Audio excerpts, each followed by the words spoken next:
Welcome back to Morning Joe. Let's bring in the mayor of New York City now, Mayor Bill de Blasio. Mr. Mayor, thank you so much for being with us. You obviously were on the scene immediately after yesterday.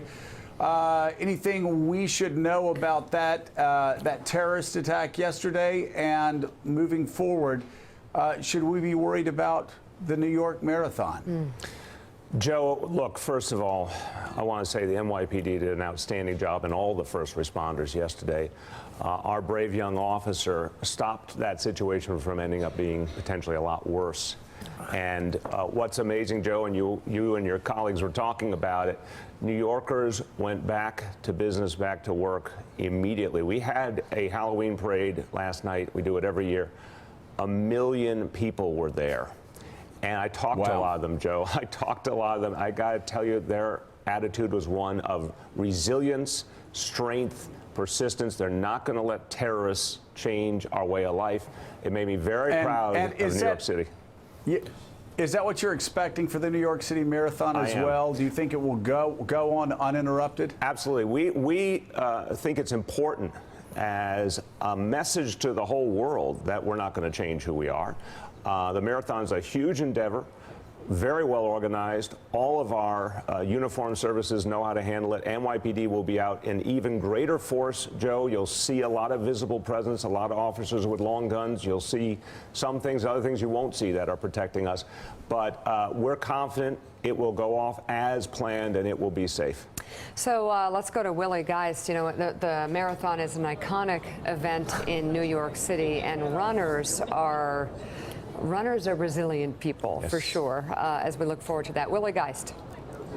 Mayor de Blasio, it's Willie. Good to see you this morning. Just to echo what you were saying, I was out trick-or-treating with my kids last night, and the streets were absolutely full of children who went back out with their parents and went about doing what they would have done anyway. And just behind me, I'm a block away, Mr. Mayor, from the Home Depot truck that was used in this attack, and I'm watching kids stream into school right outside the police tape. They're walking right past the crime scene, getting back to their lives. But I want to ask you a little bit more about this suspect. 29-year-old Uzbek national, we know, rented the truck in New Jersey, drove it in, came onto Houston Street, went down and took 8 lives. Can you tell us any more from what you've gathered or from what the New York City Police Department about who this guy is?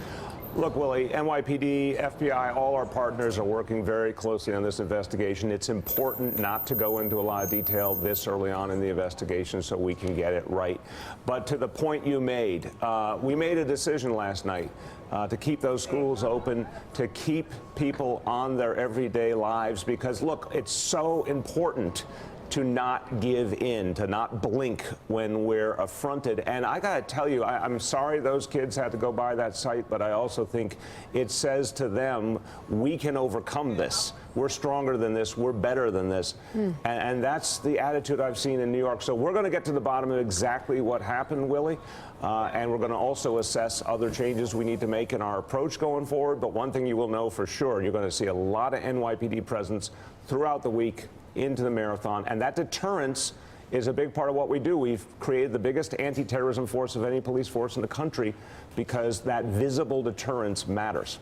Mike Barnicle. You know, Mr. Mayor, as you move around this city, any part of the city, any of the boroughs of this city, you realize that each and every day is actually sort of a massive mini security detail.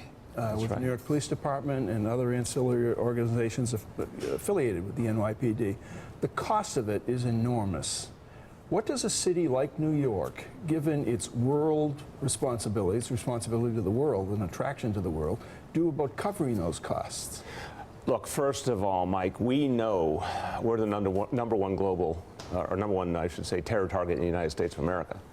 And we understand we have to be in a ready position. We have to be strong. We added 2,000 more police officers in the last 2 years, largely so we could have that additional visible presence. We do bear a lot of that cost. Now, we do expect some of that to be taken over by Washington, and that's historically been the case. You know, in recent months, some of that funding has been threatened for other political and policy reasons by the Trump administration. My message has been consistently, how on earth are you going to take away anti-terrorism funding from the #1 terror target in America? But we'll bear the cost to the extent we can. You'd think the federal government would see it as a national priority to protect our biggest city. Mike. Mr. Mayor, one of the things I was thinking about yesterday was it's 16 years since 9/11. This doesn't happen here, and it's another way to honor the anti-terrorism people in the city and the cops in this city. 16 years is a long time, and there's sometimes this feeling that it happens all the time. It never happens. It doesn't, Mike. There's been 20 plots before this incident, or 20 plots directed at New York City or originating in New York City that were foiled by the NYPD, by the FBI. Intelligence gathering makes a huge difference. There's a lot of things that are stopped you never hear about on purpose. And we also know the times that everyday New Yorkers came forward, told police something that stopped an attack, or as we remember some years ago in Times Square, ran over to an officer and stopped something right in the middle of an attack. This piece, you know, if you see something, say something, it's not an idle phrase. Everyone can help our police to protect us. Any tip might be the lifesaver. And as the president is tweeting, I think important to point out that everyday New Yorkers consist of people like the victims, people from Belgium, people from Argentina, people from all over the world that come here because they love New York. That's right, and who keep us safe. And Mika, here's such an important point. The NYPD believes deeply in building close relationships with every community. By the way, there are 900 Muslim officers in the NYPD who protect everyone. But because we're deep into communities, we get the flow of information. And this is really the way forward for our country. We need to be able to encourage everyone to come forward. We're all wearing the same uniform, if you think about it. Right. And if every community feels connected and invested and willing to come forward to the police, including our immigrant communities, that's what actually keeps us safe. No, we're looking forward to Sunday. And Mayor Bill de Blasio, thank you very much for coming on the show this morning. Thanks for checking out MSNBC on YouTube, and make sure you subscribe to stay up to date on the day's biggest stories. And you can click on any of the videos around us to watch more from Morning Joe and MSNBC. Thanks so much for watching.